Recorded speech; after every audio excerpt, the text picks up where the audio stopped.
사랑해 주님 감사합니다. 이 귀하고 복된 자리에 불러주시는 애 감사합니다. 오늘도 주님 앞에 정직하고 성실함으로 서길 수 있도록 주님 도우시고 인도하여 주시옵소서. 늘 악하고 게으른 자가 이 자리에 섰습니다. 불충한 자를 용서하여 주옵시고 오늘도 주님 앞에 회개하며 주님 앞에 나의 연약함을 내려놓고 주님 앞에 간구하며 나갈 수 있는 이 귀한 시간이 되게 도우시고 인도하여 주시옵소서.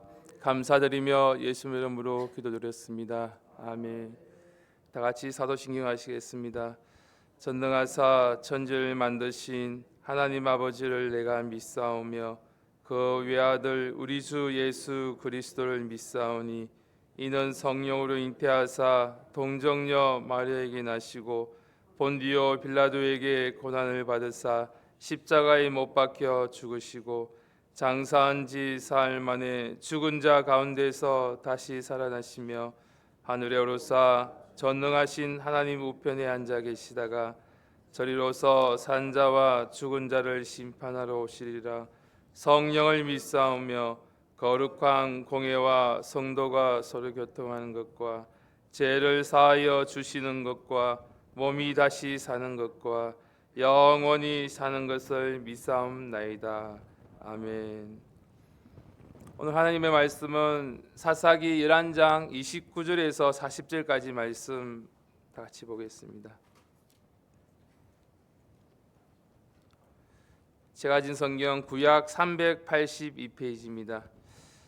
사사기 11장 29절에서 40절까지 말씀입니다.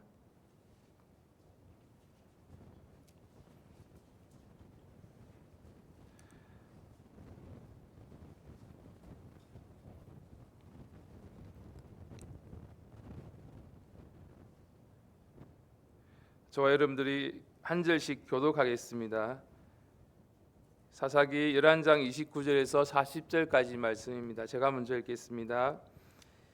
이에 여호와의 신이 입다에게 임하시니 입다가 길르앗과 므낫세를 지나서 길르앗 미스베에 이르고 길르앗 미스베에서부터 암몬 자손에게로 나아갈 때에 그가 여호와께 서원하여 가로되 주께서 과연 암몬 자손을 내 손에 붙이시면 그가 여호와의 내가 암몬 자손에게서 평안히 돌아올 때에 누구든지 내 집 문에서 나와서 나를 영접하는 그는 여호와께 돌릴 것이니 내가 그를 번제로 드리겠나이다 하니라.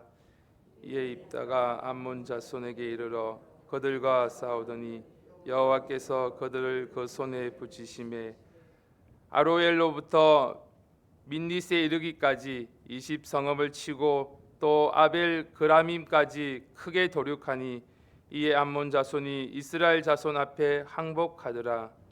입다가 미스바에 돌아와 자기 집에 이를 때에 그 딸이 소고를 잡고 춤추며 나와서 영접하니 이는 그의 무남 동료라.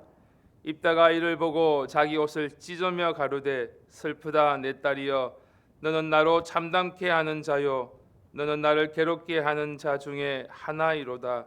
내가 여호와를 향하여 입을 열었으니 능히 돌이키지 못하리로다. 딸이 그에게 이르되 나의 아버지여 아버지께서 여호와를 향하여 입을 여셨으니 아버지의 입에서 낸 말씀대로 내게 행하소서.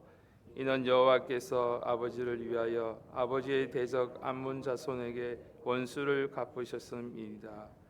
아비에게 또 이르되 이 일만 내게 허락하사 나를 2달만 용납하소서.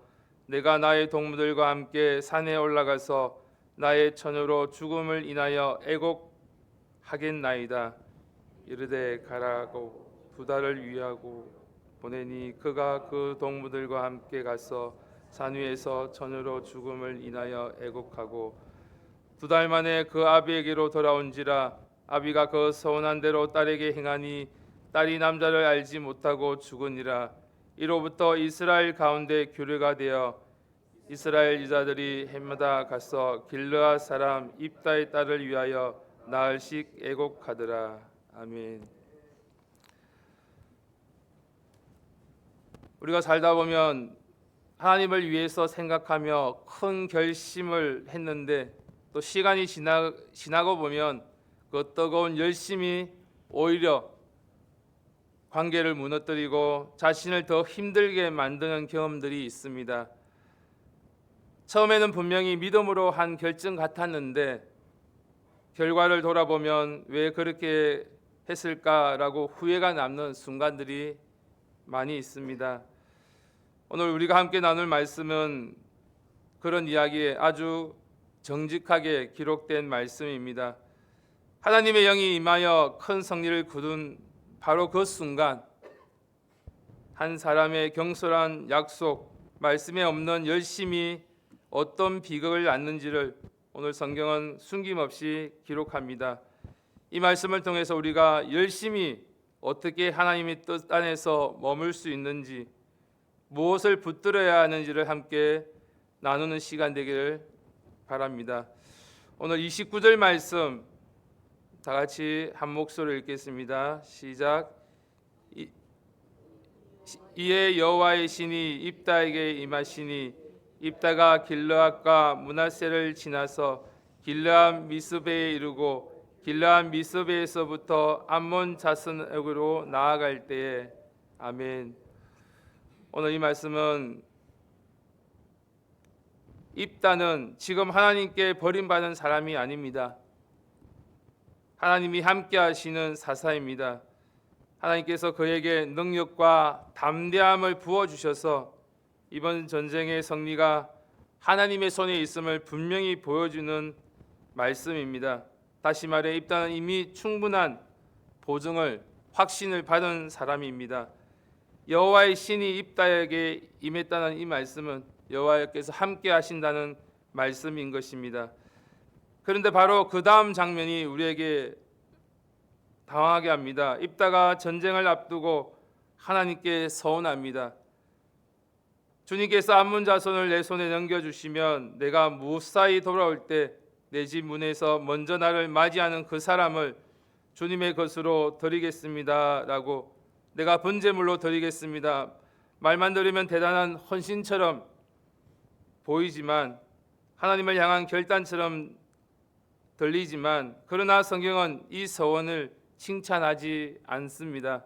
오히려 이 서원으로 인해서 비극이 시작되는 것을 오늘 말씀을 통해 우리가 알 수 있습니다. 이유는 분명합니다. 이 서원은 신뢰에서 온 고백이 아니라 불안에서 오는 하나님과 거래와 같은 서원입니다. 입다는 이미 여호와 영이 임했다는 선언을 들었음에도 불구하고 여전히 불안했습니다. 그래서 하나님과 흥정하듯이 조건을 거는 것입니다. 하나님이 이렇게 해주시면 제가 이렇게 하겠습니다. 하지만 신앙은 하나님과의 거래가 아닙니다. 하나님은 우리를 조건을 보시고 필요를 보시는 분이 아니시기 때문입니다. 하나님은 우리가 그분의 선하심을 신뢰하며 순종하며 나아가기를 원하십니다. 더 심각한 문제는 이 서원의 내용입니다. 번제물로 드리겠다는 이 번제는 제물을 온전히 태워드리는 제사입니다. 그런데 문제는 누구든지 먼저 나오는 사람입니다. 이스라엘에게 주신 율법 어디에도 사람을 제물로 드리는 규정은 없습니다. 사람을 제물로 바치는 것은 하나님이 가장 가증히 여기시는 이방 풍습이기 때문입니다. 즉 입다는 하나님을 믿는 사람이지만 말씀으로 훈련되지 않았기 때문에 세상의 방식, 그의 신앙 안으로 들어와 버린 것입니다. 이것이 사사시대의 비극입니다. 하나님을 믿었지만 하나님의 말씀을 알지 못했던 시대의 모습인 것입니다. 이제 전쟁이 시작됩니다. 성경은 전쟁의 과정을 길게 설명하지 않습니다. 단 한 문장으로 여호와께서 그들을 입다의 손에 넘겨주니라, 이것으로 충분합니다. 승리는 전적으로 하나님께 속해 있기 때문입니다. 입다는 순간적으로 스무성읍을 빼앗고 대성을 거둡니다. 이스라엘은 암몬에게서 구원을 받습니다. 그러나 성경은 여기서 이야기를 끝내지 않습니다. 성리의 한호성 뒤에는 이미 입다의 경솔한 소원이 만들어낸 비극의 그림자가 드러워져 있기 때문입니다. 우리의 성공과胜利는 언제나 하나님의 은혜입니다. 그러나 동시에 성경은 분명히 경고합니다. 승리의 순간에도 기쁨의 절정에도 우리가 뿌린 잘못된 씨앗 때문에 반드시 열매를 맺는다는 사실입니다. 그래서 우리는 언제나 깨어 기도해야 합니다. 잘 될 때 더 조심해서 하나님께 겸손하게 무릎 꿇어야 되는 것입니다. 입다가 집으로 돌아옵니다. 그리고 그를 맞이하러 나온 사람은 그의 외동딸이었습니다. 소고를 치며 춤을 추며 아버지의 승리를 기뻐하며 나온 딸입니다. 가장 기뻐해야 될 순간에 가장 절망적인 순간으로 바뀝니다. 입다는 딸을 보는 순간 옷을 찢으며 통곡합니다. 내 딸아, 내가 여호와께 서운한 것이 있어서 돌이킬 수 없도다 라며 최고의 기쁨에 최고의 절망이 되어 버리는 장면입니다. 여기서 아주 중요한 포인트가 나옵니다. 정말 돌이킬 수 없었을까? 성경적으로 보면 반드시 그렇지도 않습니다. 하나님의 율법에는 경솔한 맹세를 깨달았을 때 죄를 자복하고 속죄할 수 있는 길이 분명히 있습니다. 사람 대신에 값을 치르는 규례도 있습니다. 즉 말씀을 알고 있었다면 이 비극을 피할 수 있었습니다. 그러나 입다는 하나님의 뜻보다 자신의 말을 더 절대적인 것으로 붙잡았습니다. 이것이 입다의 문제였던 것입니다. 더 안타까운 것은 이 시대는 말씀을 가르쳐줄 제사장도 바로 잡아줄 공동체도 없었다는 사실입니다. 말씀이 없는 시대, 이것이 사사시대의 가장 큰 비극이 되어온 것입니다. 그래서 죄는 계속 악순환될 수밖에 없었습니다. 저와 여러분들도 말씀이 이렇게 중요함을 깨닫고 말씀은 사람을 살리는 그 말씀을 붙들고 우리가 나아가야 될 줄 믿습니다. 말씀이 우리를 살리고 가정을 살리고 우리 공동체를 살리는 것입니다. 오늘 입다의 딸이 보여주는 태도는 더욱 마음을 아프게 합니다. 딸은 원망하지 않습니다. 아버지께서 여호와께 서원하셨으니 서원하신 대로 행하십시오라고, 그리고 두 달의 시간을 요청합니다. 처녀로 죽는 자신의 운명을 슬퍼하며 산에서 친구들과 시간을 보냅니다. 학자들 사이에는 여러 해석이 있습니다. 성경의 기록은 분명합니다. 2달 후 딸이 돌아왔고 입다는 서원대로 행했습니다. 이 비극을 통해 성경은 사사시대 얼마나 혼란스럽고 무지했는가를 오늘 말씀을 통해 고발하는 것입니다. 그럼에도 불구하고 오늘 성경은 입다를 믿음의 사람으로 언급하고 있습니다. 그것은 그 모든 행동이 옳았다는 뜻이 아니라 그의 부족함과 큰 실수에도 불구하고 하나님께서 은혜로 사용하셨다는 뜻입니다.